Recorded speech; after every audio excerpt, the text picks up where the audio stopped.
Hey everybody, what's going on? This is Scott Garber back in the saddle of the Profluent Sports Podcast, where we are highlighting founders, investors, executives across the sports business landscape. Today we have an exciting conversation sticking in the theme of youth sports with one of the founding members of BallerTV, Sandeep Hingorani. Welcome to the podcast, my friend. How are you doing today? Doing great, Scott. I really appreciate you having me. Big fan of Profluent. Excited for the conversation. I deeply appreciate it. And we're big fans of what you guys are doing. And, Sandeep, we'll stay on brand for all of our listeners. We love to understand sort of the origin story of the person at the helm of the ship and really, what your journey was like, ultimately leading up to founding and developing BallerTV. So give us a little background on yourself and then we'll dive into the fun stuff. Absolutely. Can't take credit for being at the absolute helm of the ship, but, certainly part of the sort of origin story of BallerTV. But, before there, I grew up in Los Angeles, with probably an atypical Indian kid experience. My dad was a huge Laker fan in the mid early 80s, right around the time of like the Showtime Lakers, which was a big way for sort of his assimilation into U.S. culture, Western culture. And so, basketball from, as early as I can remember was at the root of our family and at the root of my relationships with, my parents, my sisters. We are all come together around sports and basketball. And so I understood from a very, early stage in life, like the power that sports has outside of just, playing the games, watching the games and attending games. It could really be the epicenter of your family. And so, grew up playing basketball, competitive basketball, played, at Woodbridge High School in Irvine, California. That's sort of where the peak of my, 5'10" Indian prowess kind of capped. But that, the love for the game and that sort of visceral feel of like the power of sports kind of stuck with me all the way through my professional journey. And so after graduating UC Irvine, my first job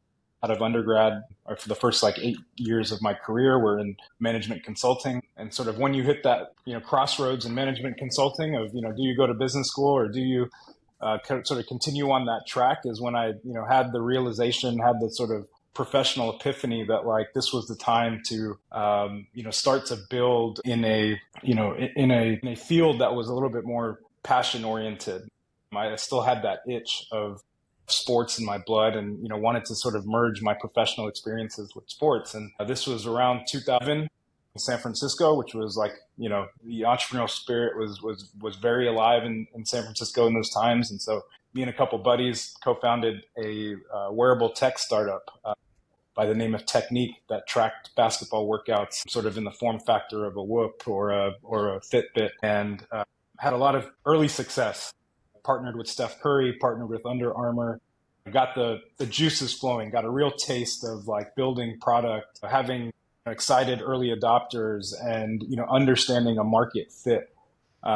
Now it turns out, we were very green entrepreneurs, and green entrepreneurs plus hardware development, not exactly, a great match. Low capital resources. We had a lot of fun, and, once you get a taste of that, you apply those learnings and, you move on to the next thing. And luckily, one of our early investors there, Sid Kramenhoek, who is, managing partner of Albert Ventures out of Utah, introduced me to, my two current partners, the two co-founders and co-CEOs, Aaron Hockey and Rob Angarita, who were, working on a sports technology startup, sort of their, second or third, big startup play. They had just come off a successful exit, building a education technology startup by the name of Cramster. And long story short, that introduction, that pairing that Sid made led to BallerTV. And, we kind of combined what Rob and Aaron were already working and developing on in the youth sports space, and paired video and sort of my knowledge of the youth sports industry that I had just gained from my previous startup. And we were sort of off to the races. That's when we launched BallerTV in 2016. Sid's a big part of our story, and we have not looked back. Cool, man. It's always neat when you understand the perspective and the journey, which ultimately leads to the expression of how you guys are, growing and scaling in the market right now. Sandeep, I'm curious. I'd love to go ahead, for all the listeners that might not be as familiar with BallerTV, Give us a little breath as to what the platform was and how it's evolved and where you guys are serving the youth market right now. Sure. So BallerTV was built on a sort of premise. Ben and Aaron both had, amazing experiences and, long tail content capture. And that combined with sort of my relationships in the world of sports and basketball, we had this hypothesis that if we built, a sports specific, live streaming capture solution, that, we could solve this problem of, all these games that were going unbroadcasted, beneath the, call it, collegiate layer, right? So, we all sort of know how valuable, sports media rights are, but there was this massive empire, and still is, massive opportunity around games that go unbroadcasted. And so, early days of BallerTV, we, set out to, build a very sports specific, live stream UGC app. This is kind of around the time Facebook Live and Periscope were just coming to market.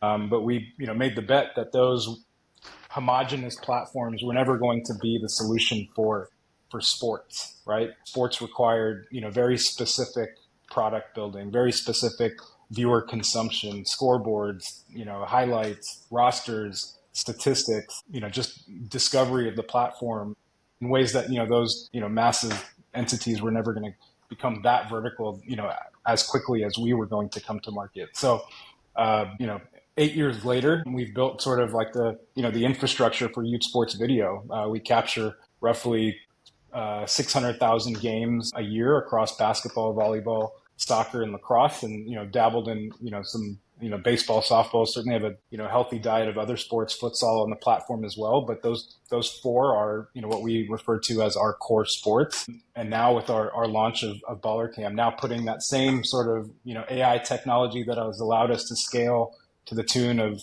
2 million games over these last 8 years, putting that power into the hands of every family, every coach, that wants to capture games and control their own destiny around video capture. No, it's really neat, and you sort of beat me to the punch on BallerCam and where you guys are going. And I'd love to speak, and almost for my own edification as well. We watch multiple iterations of video capture within the youth sports market, and there's household names like a Huddle or a Vimeo or a Vio, and some of the other players in the space. I'm curious, did you guys take a strategic partnership approach as they were capturing and you were distributing? How did you guys sort of think about the existing landscape, and then how do you ultimately disrupt it and put the device in the end user's hand? Yeah, I think, if there was an off the shelf solution in our early days that, we could go, hey, well, let's take this camera that's already been built for this use case and go apply it to youth sports, like we would have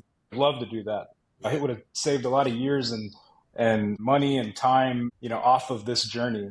That's not youth sports. And that's sort of the misnomer of folks that get into this, arena. They see the opportunity, that is, very hard to create a good, successful venture business in the world of pro sports. And so they think that a lot of those ideas, a lot of those applications, can be applied to youth sports. And that's really just not the case. So we ended up having to build every single layer of the stack in order to achieve this infrastructure that I just mentioned. And that entails, a rights acquisition machine, building relationships with every sort of event operator across those sports, across the world, building a sort of best in class logistics and operations, right? Once we obtain the rights, how do you get the equipment? How do you get the internet? How do you get the right people on time, to these events to capture this footage, to OTT, to the AI capture technology, like every single layer of the stack, we've developed, internally, and we're very proud of that. And sort of, along that journey, reached the inflection point of like, hey, we have built the best AI capture solution in these sports that we're in. We're using it for our purpose.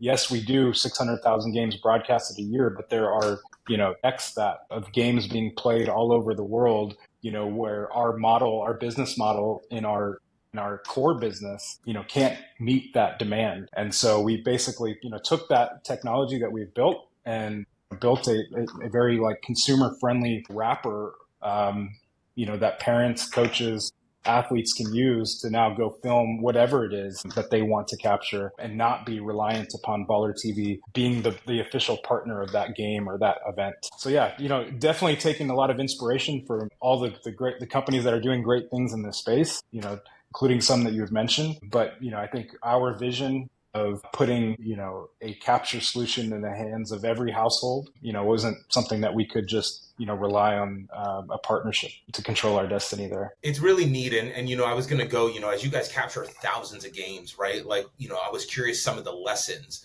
that you guys were able to extract from that, right? There's one thing, the theory of how this market behaves. And then there's the reality of when you get into the gym and you're dealing with a coach who's also a parent, who's also providing the snacks, outside of sort of the macro of what you just talked about. Are there any other big lessons or key findings that you found as you engage so closely with the youth ecosystem that don't get talked about so broadly? Yeah.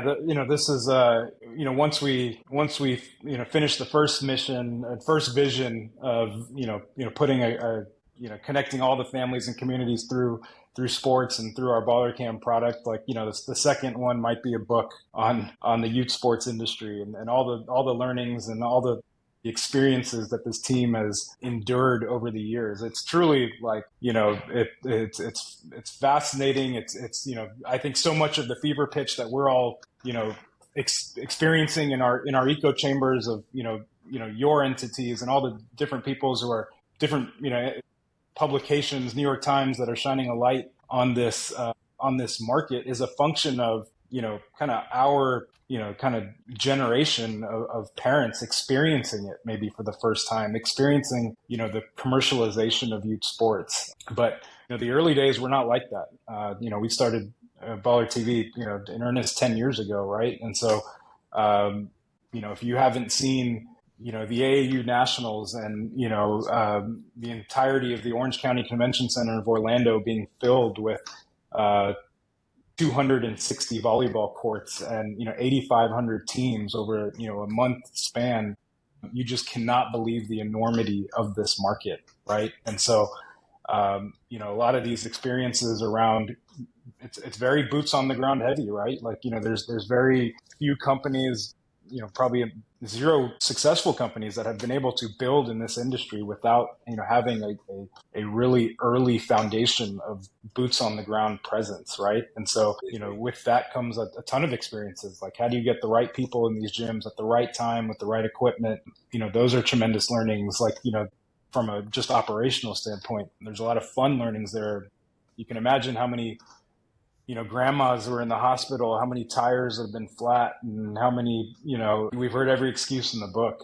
Some really scary stories that, maybe are meant for off the podcast as well. But, the parents, we always like to say LeBron's, favorite athlete isn't Luka Doncic or Anthony Davis. His favorite players are Bryce and Bronny, and his daughter, who's now playing volleyball, and who LeBron is subscribed to watch his daughter, watch her volleyball games when he can't make it. And so, the behavior of parents is amazing to watch, how uniform the behavior is. Everybody's favorite athlete is their child when their child is going through youth sports. And, given that, it is a tremendous, opportunity, a tremendous, kind of expectation that we put on ourselves to be able to build and deliver an amazing product for them. And are we perfect? Of course not, right? But when you deliver for that customer, they will let you know that, hey, I couldn't make it to the game, and because of your platform, we were able to watch, and that is a magical experience. But they will also let you know, in that rare case where we don't deliver, or the internet was bad, or, one of many things in this process could go wrong, and you did not deliver for their kid when they expected,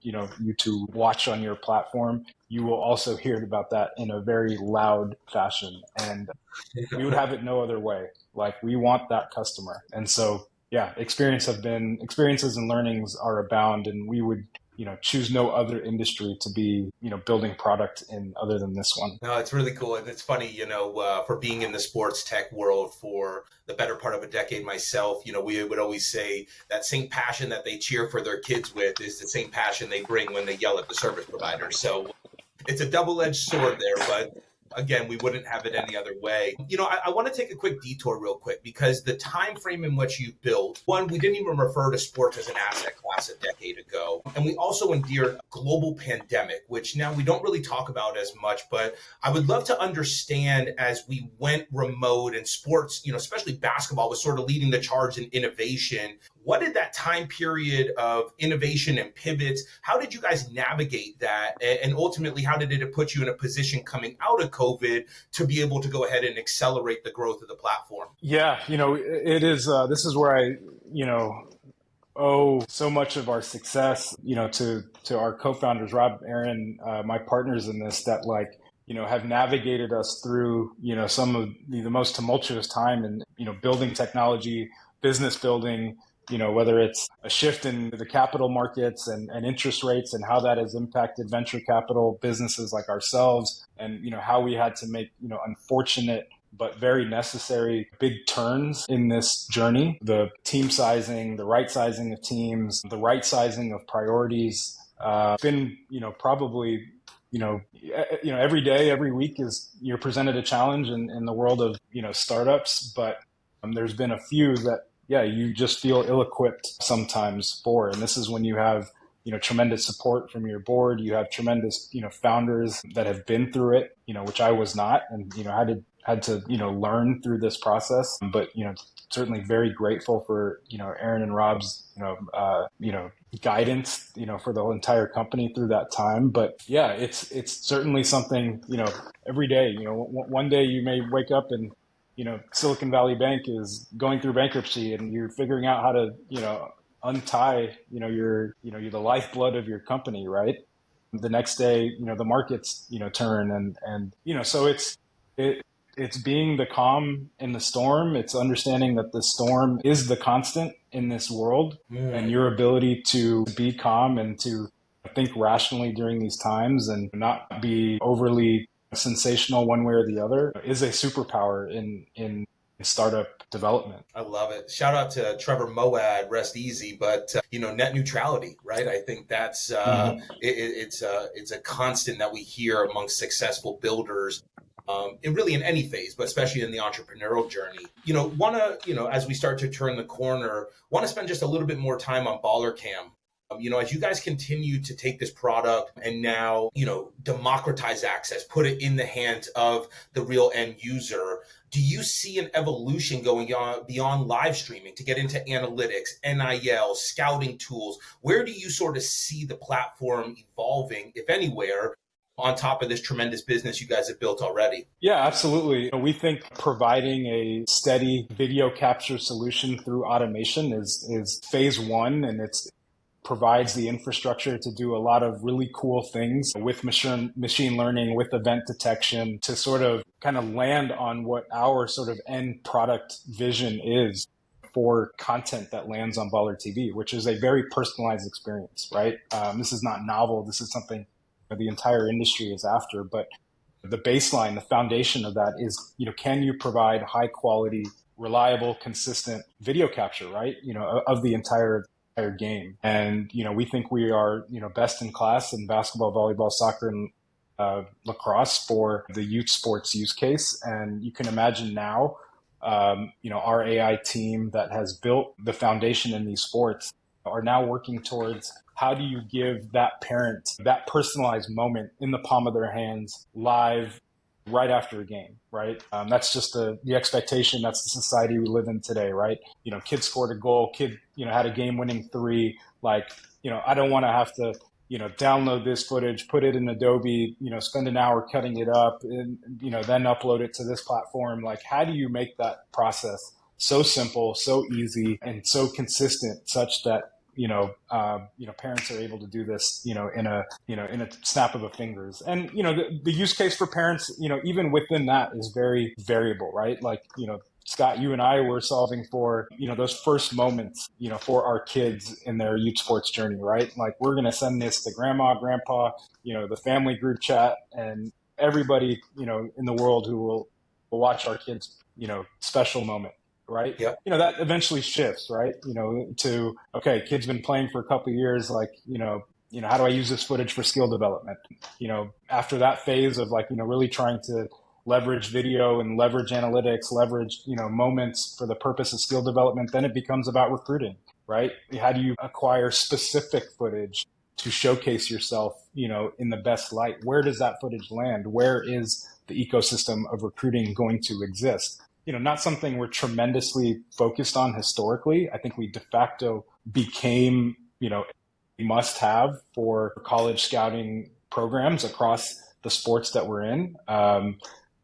Recruiting budgets are at a time when recruiting budgets weren't as big. I'm not sure how they're impacted now. It just seems like, there's more and more money coming into the space. But, for Power 5 school, even at that level, has the ability to get to every event or to, see every kid across the country. So BallerTV, what became that de facto platform where they could watch, they could scout, they could get access to footage. And so I think we are positioned very well to kind of capitalize on that. But that is because of the foundation around capture, temptation to kind of, run from that and build the exciting things first. But, we want to make sure we are rock solid when it comes to capture. And I think we're well on the way with this device. We're really excited about getting this in parents' hands. I love that. And I think, again, take that nugget right there and apply it to anything. There's bright, shiny objects that will tempt us to go off course.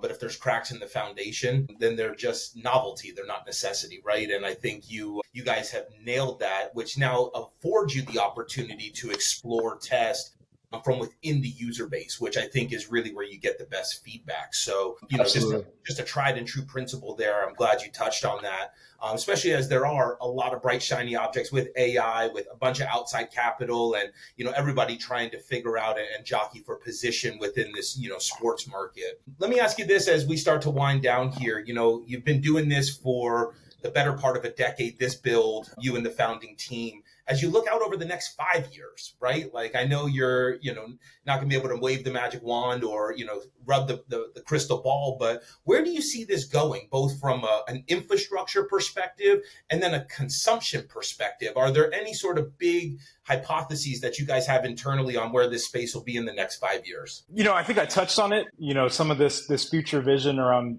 personalization, given sort of the challenge of building in youth sports. I don't think, I think there's companies out there that, can, do it within sports, but doing it across, various sports verticals is certainly a challenge. But yeah, I think, imagine automatic highlights, real-time recruiting tool, real-time player development insights. From our perspective, all from your phone. We hitched our wagon to iOS very early on, and it's been one of the best decisions we've ever made, right? And we are big believers in sort of the sophistication of the camera in that phone and its power and where that will go in due time. But 5 years from now, are we solving just for video capture? I think we're building the future operating system for youth sports. Like you can imagine the positioning that we put ourselves in by owning the video layer. And we think that's the most important layer. No disrespect to the registration and the team management and the pregame stuff and the postgame stuff. But if you can own the game, I think that opens up, a lot of avenues and puts yourself in a very strong position from going up, going down. It's the old adage, right? Content is king. But we're big believers in, our ability to sort of own that video stack, provided we, nail that foundational layer. And get to the fun stuff that is coming soon for us. Cool. Yeah, no big bold predictions, unfortunately. But sorry to be boring on that one. But hope that the excitement that you guys are bringing to the space from a investor standpoint, just interest in the space. I think we can all feel it. The outside interest where it was a few years ago to where it is today to where it's going to be 5 years. I think we're also going to see another step change in interest and excitement around it. Sports as as an asset class, like, well defined, that, the Lakers sale of $10 billion, like, there's going to always, as things like that emerge, like, I think there is downstream effects to the world of youth sports, and particularly youth sports from a media standpoint. And I think we're excited about our prospects and our positioning there. It's really cool. And I think last thing I want to call out before we bring this thing home is, we're watching the athlete who was the participant now sit at the cap table, now become an active, sort of advocate of platforms like yourself. So you mentioned Steph in a prior venture. I believe Alex Morgan is aligned with your guys' soccer platform. And I think that to me is what gives me most excitement, where yes, the asset classes continue to expand and we're professionalizing, but it's also creating a long tail for the athlete to stay involved and leverage that platform that they built to come back in and really send the ladder back down to younger generations. Speak to that real quick. Will that be a strategy that you guys continue to move with and bringing players in to drive brand credibility and really leverage the platform? I think it expands, beyond that to just the distribution power that sports presents across, this doesn't apply just to, sports specific businesses, right? So I think we've seen over the last 10, 15 years, the emergence of, athletes and in the business space and, taking equity deals and understanding sort of the power that they bring to the market. I think what's been interesting, fascinating, you mentioned Alex Morgan, Dwayne Wade is also a ambassador, an early investor in BallerTV. One of the more recent additions to our cap table and to our sort of ambassador team is Adrian Wojnarowski, who has, obviously there's athletes who have distribution power. I would argue that, Woj is a distribution force, unlike any athlete, who has social equity, he has relationship equity, he has, his experiences as a GM in the collegiate world, he has his experiences, at the professional ranks, and at the core of it, he is a journalist. The power he has brought to the platform, and so that's just another example of the power of sport, right? He kind of built his bones in sport, built his career in sport, similar to an athlete, but sort of now understanding the power of his influence, and so we're really excited about our relationship and working with him to, help push business objectives. And so, yeah, to your point, and then, the athlete as creators themselves, right? I think we tend to over-index to parents and grandparents and, the people who are actually, taking out their credit card and making, transactions on BallerTV or purchasing Baller cams. But I think increasingly we're seeing the influence of the athlete as a, hey, I want this video. I want to be on Baller Cam. I want to have quick access so I can share on my social, or I can, sort of understand skill development, these things. Video is, what was a novelty in youth sports when we started, building in this sector, is now the expectation. And I think, we'll take a little bit of credit for that, especially as it relates to club and the tournament market. Obviously, there's others doing great jobs, right? Play on NFHS Network, what they've done in the high school world of video capture. You mentioned Huddle, AO, all of this has just led to what is now, hey, if I'm playing a game, I expect that there's some level of video. Just like if I was, doing X, Y, and Z. If you go to a restaurant now, you got to take a picture. If you go to this place, you got to capture some sort of media, right? Youth sports is no different. It just so happens that it's sports. It's natural. You should have video of your game-winning footage, a game-winning shot. We can't wait to put that power in the hands of the everyday athlete, not just the elite athlete. It's so good, man. And I got to say this for context, guys. We were doing this in 2017, 18, and we were capturing footage, sending it over to a team offshore, manually breaking it down, sending it back. I mean, the amount of innovation that has taken place in less than a decade is truly remarkable. And it's only the first inning of where this is all going to go. And, Sandeep, what you guys are doing, how you're leading from the front, carving out these tools, and ultimately keeping the mission of sport is truly humbling. And, to get a chance to speak with you has been great. Last question, then we're going to take this one home. Of all the players that have come through BallerTV, is there one that sticks out that you saw come across a highlight or a game that now is doing big things? Ryan Agarwal, 6'6" shooting guard, entering his third year at Stanford. Personal story, personal connection, not a lot of in our early days, when we, in our core business and we were just sort of capturing, the highest levels of basketball tournaments, I saw an Indian kid come through, one of the premier invitational basketball camps, the Pangos All-American Camp, reached out to the camp director, who's a friend of mine, Dinos Dragonis, and said, you got to make this introduction for me. I'm rarely asked for an introduction to a family of one of the athletes, but, Ryan, and his family have now become, extended family, good friends. My kids, know Ryan. They can't wait to watch him on TV.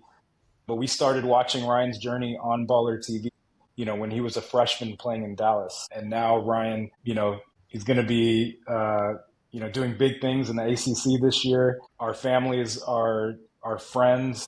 Ryan stays at our house when he comes and visits LA. And it's just been, again, the mission of our company is connecting families and communities through the power of live sports. And I've, personally benefited from that. So you want me to cite one athlete? It's Ryan Agarwal.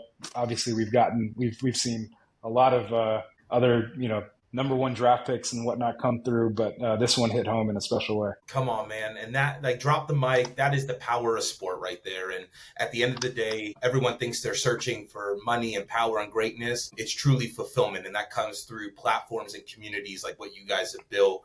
So from the Profluence team, thank you for what you guys are doing. The sports ecosystem is in a great place with you guys leading the charge, and look forward to following the journey of Baller Cam, and we'll have to do this again soon. It was a pleasure, Scott, and I keep doing what you guys are doing at Profluence, doing a great job. Much love. Talk soon, everybody.